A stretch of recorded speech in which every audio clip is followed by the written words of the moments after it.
Hey guys, welcome back to the Friday Vlog, where we discuss activity that goes on here with the BuzWeaver channel. That includes things like current events, headlines that are in the news, pop culture, social media, technology, and items of interest that come up during the week that allow us to have a little bit of a dialogue. If this is your very first time to the channel, welcome. If you're watching this on New Tech and of course here on YouTube, I want to thank all of you guys for your continued support.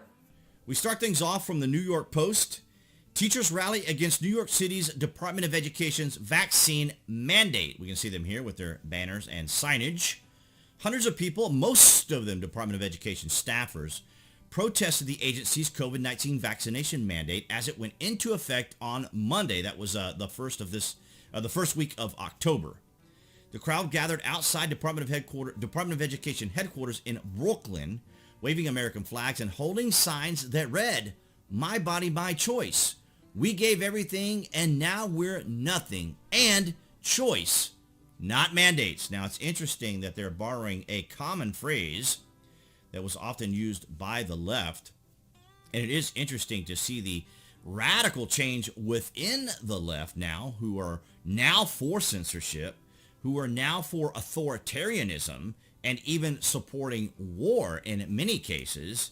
It's been quite a dynamic change where your classic liberals, your moderates, your Green parties, your conservatives like myself, Republicans, and those on the right have changed very little. So the left is becoming more and more radical, and it's not unusual for them to be, or for them to become more and more radical, because I saw a very interesting post from, or not a post, but a video from Bill Shapiro, where he was saying that a lot of the reasons why we're seeing such a dramatic effect or a dramatic outcry from the left is that they have convinced themselves, all of them together in their bubbles and in their echo chambers. I was just showing you some of the pictures. And New York City is known for being a very blue city, and you can see the diversity here. So this is all got to be a rather troubling and unsettling situation for Joe Biden and the administration, because here we have the media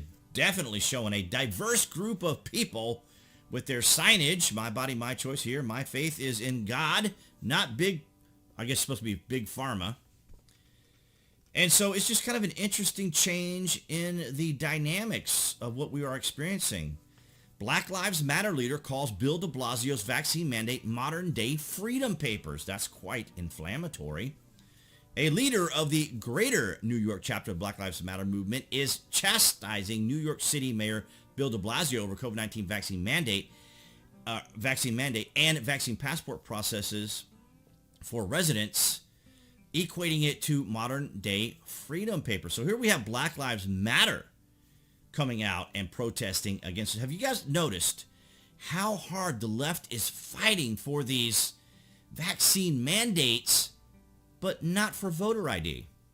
You know, mandates aren't law, but when we vote, when we go to vote, that's actually us practicing democracy in the process of legislation. Yet that doesn't seem to be something they seem to be fighting for, which is very curious. So Joe Biden and the administration have quite a problem on their hands when they have New Yorkers and Black Lives Matter opposing the vaccine mandate.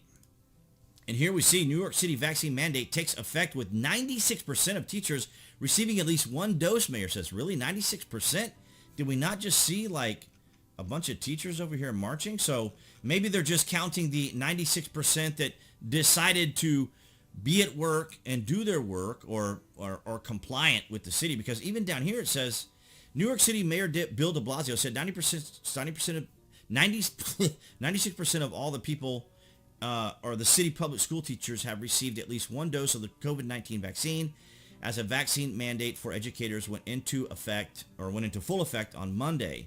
And then you have here, speaking at a Monday news conference, he said 95% of all full-time DOE employees and 99% of all principals have had at least one dose of the vaccine. So they're just selecting these numbers, I guess, just based upon, well, I mean, if you got a bunch of people together that said, we all support President Trump, and they all get together and they say, well, 96% of all the people here who that showed up for this Trump rally support the president. Well, yeah, I mean, is he not talking about the percentages of people here that have been demonstrating?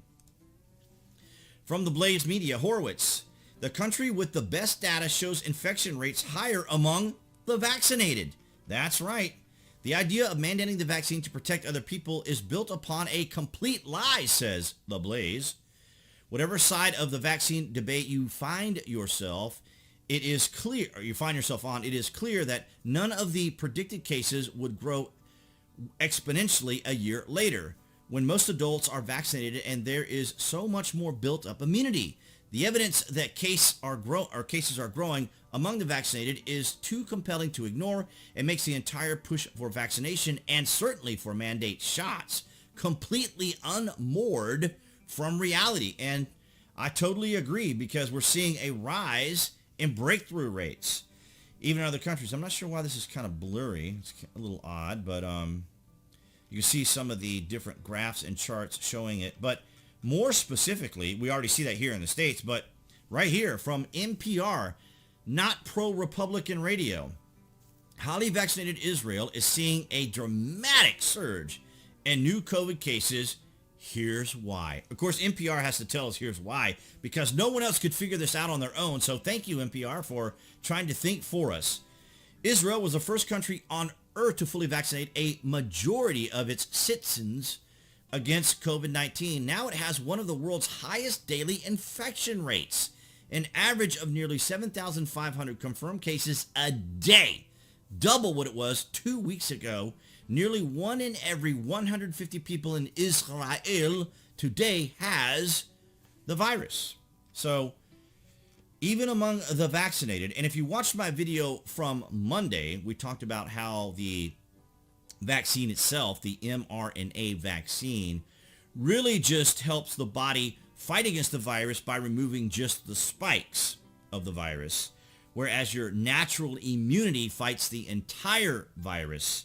So it is kind of interesting to see the direction that this is moving in and how the Biden administration is going to address the overwhelming facts that the breakthrough rate, or as we see here, even among those who are vaccinated, because remember the TikTok doctors and TikTok nurses that were saying that people who come to their hospitals who have corona, I just said it, probably getting demonetized, that have the virus, come to the hospital and they shouldn't be treated, which is absurd and ridiculous. But if you're cherry picking stories, you can always find what you're looking for. And so the media does that. They can kind of cherry pick.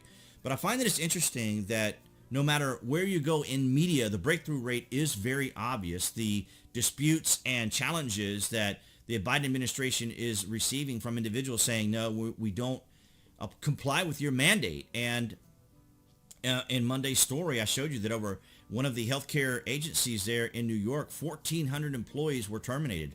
1,400 employees terminated during a pandemic. Where's the logic in that, right? What were these medical doctors and nurses doing prior to the vaccine that they can't do now?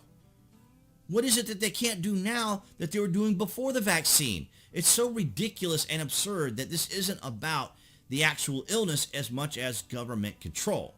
And that's what I have for you guys this week in the Friday Vlog.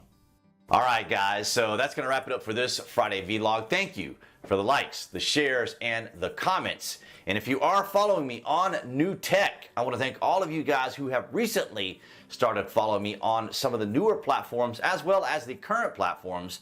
And you can find all those below this video as I post daily. Also, uniquely to YouTube, I've been posting shorts, which are the little video gaming shorts that have been obviously unaffected by suppression and other things that the AI does when it comes to our content. So it's actually been quite a boon to have those shorts, and since I do a lot of gaming, it just works very nicely. But nonetheless, the channel is continuing to grow.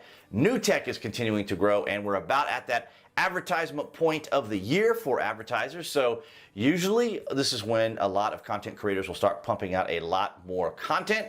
Of course, we are focused on quality versus quantity, and I hope you guys have been enjoying some of the more recent videos that I've been producing throughout the week. It's something I've been kind of experimenting with, but nonetheless, guys, that's going to wrap it up, of course, for this Friday. And if you haven't already, appearing there on the screen for those of you watching on YouTube, that will be the channel icon to click on to subscribe and select notifications if you'd like to know when there is content here on the channel. I do try to pay attention to not sending out as much of the shorts to those who are wanting to be notified. But nonetheless, guys, I will see all of you right there behind that camera next week.